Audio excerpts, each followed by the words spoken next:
नमस्कार दोस्तों, इस वीडियो में आपका स्वागत है। मैं हूं Gautam Jain. Last week gold और सिल्वर काफी साइडवेज मूवमेंट था। गोल्ड सिर्फ 190 पॉइंट डाउन था और सिल्वर 279 पॉइंट्स अप था, यानी कि टोटल साइडवेज मार्केट था। साइडवेज में भी क्या है, इंट्राडे में हाई ब्रेक करना और लो ब्रेक करना वैसी स्थिति थी गोल्ड में, और सिल्वर तो थोड़ा सा ठीक था, इंट्राडे ट्रेडर्स के लिए थोड़ा प्रॉफिटेबल था। ये वीडियो एजुकेशनल पर्पस के लिए है। आप जो भी बाइंग एंड सेलिंग करते हैं अपने फाइनेंशियल एडवाइजर की सलाह लेकर ही करें।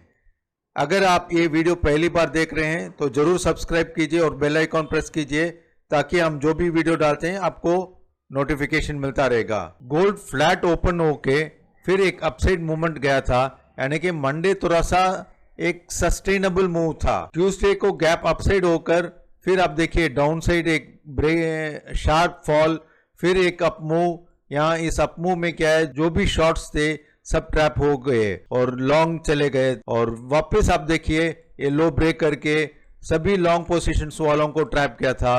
फिर एक साइडवेज मूवमेंट, एक फॉल। जब भी ये सब एक बार दो बार स्टॉप लॉस हिट हो जाता है तब कोई फ्रेश पोजीशन लेने में डरते हैं। ये डाउन साइड था, फिर आप देख सकते हैं उसी दिन शाम को एक अप मूवमेंट था। ट्यूसडे को बहुत वॉलेटाइल टाइप ऑफ सिचुएशन थी, ताकि आप लॉन्ग जाते तब भी स्टॉप लॉस हिट होता, शॉर्ट जाते तब भी स्टॉप लॉस हिट होता। इसमें ये सिचुएशन थी कि भी टारगेट अगर आपका 100 पॉइंट है तो आपको स्टॉप लॉस 200 पॉइंट रखना पड़ता था। ये फेवरेबल सिचुएशन नहीं है। बुधवार को गैप डाउन ओपन हुआ था, फिर एक हाई गया था, अप मूव गया था, फिर आप देख सकते हैं दोपहर के बाद ये लो ब्रेक करके नीचे सभी लॉन्ग पोजीशन को ट्रैप किया था। एंड फिर बुधवार को शाम को 7 बजे के बाद फिर ये हाई ब्रेक करके सभी शॉर्ट्स को ट्रैप किया था। एंड थर्सडे को वापस गैप अप होकर सिर्फ थोड़ी देरी गैप अप मूवमेंट था, फिर एक साइडवेज मूवमेंट, ना अप साइड ना डाउन साइड। इसमें दोनों साइड ट्रैप हो जाते हैं। हाई लेने वाले कोई ब्रेकआउट के ऊपर लेते हैं तो स्टॉप लॉस बड़ा रहता है, टारगेट छोटा रहता है। वैसे ही शॉर्ट जाते हैं तो टारगेट कम रहता है, स्टॉप लॉस बड़ा रहता है। और फ्राइडे को आप कल देख सकते हैं एक गैप अप साइड ओपन हुआ था, थोड़ी देर सस्टेन हुआ था, पिछला हाई था मंगलवार को ये हाई बनाया था 86,360, यानी कि ऑल टाइम हाई। एंड फिर आप देखिए फ्राइडे को करीब 5 बजे तक ये साइडवेज मूवमेंट था। सुबह 9 बजे से लेकर शाम को 5 5:30 बजे तक 86,360 नहीं कट किया था, 86,358 टच करके वहीं साइडवेज में चल रहा था, ताकि लॉन्ग पोजीशंस वाले फर्दर अक्यूमुलेट करें, ये ब्रेकआउट के लिए वेट करें ताकि अच्छा अपसाइड मूवमेंट हो। मगर क्या हुआ, अच्छा सा साइडवेज मार्केट होकर डाउन साइड ब्रेक हो गया था। जब भी गोल्ड मंथली और वीकली ट्रेंड डिसाइडर के ऊपर है तब आपको शॉर्ट नहीं जाना चाहिए। ये ओवरऑल बुलिशनेस बताता है। ये जो फॉल आया था ये अनएक्सपेक्टेड फॉल था। अगर आपको पता है भाई यहाँ से शॉर्ट मार के भी जा सकते हैं, मगर आप हमारे ट्रेंड डिसाइडर के हिसाब से आप शॉर्ट नहीं जा सकते, क्योंकि दोनों के ऊपर जब ट्रेड होता है तब मार्केट में स्ट्रेंथ होती है।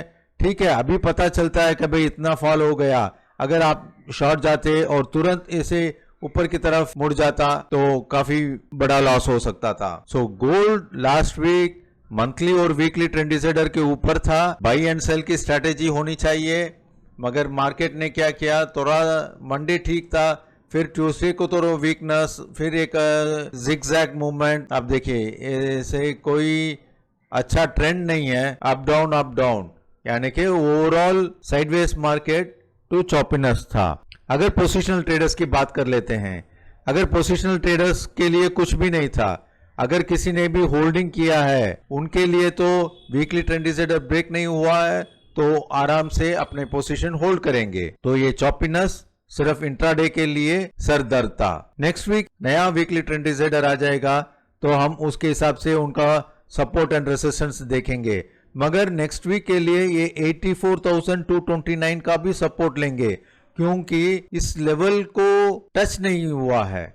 लास्ट वीक आप देखिए सिर्फ इसके ऊपर ही ट्रेड हो रहा है, इनको अच्छा सपोर्ट की तरफ लेके गया है। तो हम नेक्स्ट वीक 84,229 का भी सपोर्ट देखेंगे, और नया जो वीकली ट्रेंड डिसाइडर आ जाता है उसका भी सपोर्ट एंड रेसिस्टेंस देखेंगे। नेक्स्ट वीक ये 86,360 थोड़ा ब्रेक करने के लिए टफ रहेगा, क्योंकि ऑलरेडी ये टच हुआ है या दूसरी बार हिट हुआ है। ये जनरली इसको डबल टॉप बोलते हैं।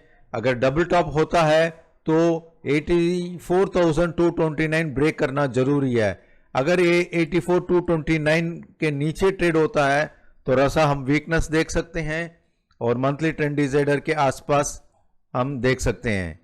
आसपास तो 84 से 81,000 तक तो थोड़ा डाउट है, मगर वीकनेस देख सकते हैं। Fresh up move only above 86,360 या फिर यहां नीचे के लेवल में कोई रिवर्सल बताता है या नया वीकली ट्रेंड डिसाइडर के पास कंसोलिडेशन होकर अप मूव जाता है। अगर ये एनालिसिस अच्छा लगा तो जरूर सब्सक्राइब कीजिए और अपने दोस्तों से शेयर कीजिए। अभी हम एमसीएक्स सिल्वर देख लेते हैं। देखिए ये सिल्वर का फरवरी monthly trend decider 91,985, weekly trend decider 94,755। Silver flat खुला था, थोड़ा सा ऊपर जाके एंड वापस डाउन साइड हुआ था। मंडे ये भी हाई ब्रेक कर रहा था और लोअर साइड भी आके टच किया था, और ट्यूसडे को क्या किया, गैप डाउन साइड होकर ये वीकली ट्रेंड डिसाइडर को ब्रेक कर दिया था, यानी कि 94,755 को ब्रेक करके नीचे ट्रेड हुआ था। और नीचे में आप देखिए 94,755 से लेकर 92,914 आया था लो।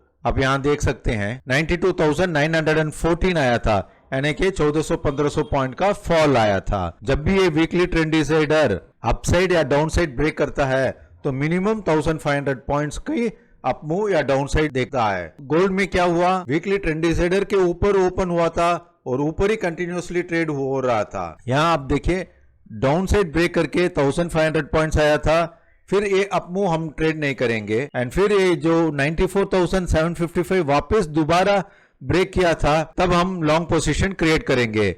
ये था वेडनेसडे को शाम को 7 से 8 बजे। फिर एक अच्छा अप मूव साइडवेज, फिर एक फॉल आया था। यहाँ फॉल आप देखिए 94,755 ट्रेंड डिसाइडर है और लो बनाया था 94,780, इनको टच नहीं किया था, फिर फ्लैट क्लोजिंग में चला गया था। और कल फ्राइडे को एक गैप अप साइड ओपन होकर अच्छा सा अप मूव गया था, करीब 2700-2800 पॉइंट का अप मूव था। फिर एक कंसोलिडेशन हुआ था, वो पूरा का पूरा 2700-2800 पॉइंट डाउन होकर सिर्फ 350 पॉइंट क्लोजिंग में पॉजिटिव था। Overall week on week last Friday से लेकर इस फ्राइडे तक आप देखोगे तो सिर्फ 279 पॉइंट्स अप था। बीच में आप देखिए ट्रेंड डिसाइडर के नीचे 1500 पॉइंट, इस ट्रेंड डिसाइडर के ऊपर 94,755 से लेकर 98,199 गया था। हमने बुधवार को मैसेज दिया भाई 95,300 के ऊपर अगर ट्रेड होता है तब अच्छा मूव देख सकते हैं। 95,300 के बाद 97,000 को हमने बताया भाई पोजीशन लिक्विडेट कर सकते हो। फिर 98,000 का भी बताया था भाई यहां भी जो भी बैलेंस क्वांटिटी है आप निकल सकते हो। फिर 98,199 टच करके डाउन साइड फॉल हुआ था। इस डाउनफॉल का हम कोई ट्रेड नहीं करेंगे। रीजन मंथली ट्रेंड डिसाइडर और वीकली ट्रेंड डिसाइडर के ऊपर जब ट्रेड होता है तब हम सिर्फ बाइंग करेंगे। इन दोनों के नीचे अभी ट्रेड होता है तब हम शॉर्ट जाएंगे, और दोनों के बीच में अगर ट्रेड होता है तब हम साइडवेज मूवमेंट देखेंगे, यानी कि छोटा सा प्रॉफिट लेकर निकल जाएंगे। अगर वीकली ट्रेंड डिसाइडर के ऊपर अगर ट्रेड होता है हम 2,200 पॉइंट का भी देखेंगे, या फिर मंथली ट्रेंड डिसाइडर के नीचे ट्रेड होता है तब भी 2,500-3,000 पॉइंट सिल्वर में देखेंगे। जब इनके बीच में ट्रेड होता है 1,000 to 1,500 पॉइंट्स काफी है। अगले हफ्ते नया वीकली ट्रेंड डिसाइडर के हिसाब से हम थोड़ा सा मूवमेंट करेंगे, और सिल्वर ओवरऑल अभी भी स्ट्रेंथ है क्योंकि ये वीकली ट्रेंड डिसाइडर के ऊपर क्लोज हुआ है, मंथली ट्रेंड डिसाइडर के ऊपर तो है ही है। नेक्स्ट वीक अगर ये 94,700-800 के आसपास आकर वापस बाउंस होता है तो चांसेस ऑफ 98,000 ब्रेक करके ऊपर की तरफ जाने के चांसेस बहुत ज्यादा है। अगर ये 94,750 और नया वीकली ट्रेंड डिसाइडर दोनों के नीचे क्लोज हो जाता है तो हम थोड़ा सा करेक्शन देखेंगे। थोड़ा सा करेक्शन मतलब छोटा सा फॉल रहेगा क्योंकि मंथली ट्रेंड डिसाइडर के ऊपर है। Next week sideways to weakness initially देख सकते हैं, फिर बाद में ऊपर जाने के चांसेस है। मगर गोल्ड में थोड़ा सा साइडवेज रहेगा, काफी अपमूव हो चुका है, ये 75,000 से लेकर 86,000 तक चला गया है, थोड़ा सा पॉज होना जरूरी है। अगर ये एनालिसिस अच्छा लगा तो जरूर सब्सक्राइब कीजिए और बेल आइकॉन प्रेस कीजिए। नीचे डिस्क्रिप्शन बॉक्स में लिंक दिया हुआ है, अगर हमारे ग्रुप में ज्वाइन होना चाहते हैं तो आप डिस्क्रिप्शन बॉक्स में क्लिक करके ज्वाइन हो सकते हैं या व्हाट्सएप करके ज्वाइन हो सकते हैं। Thank you.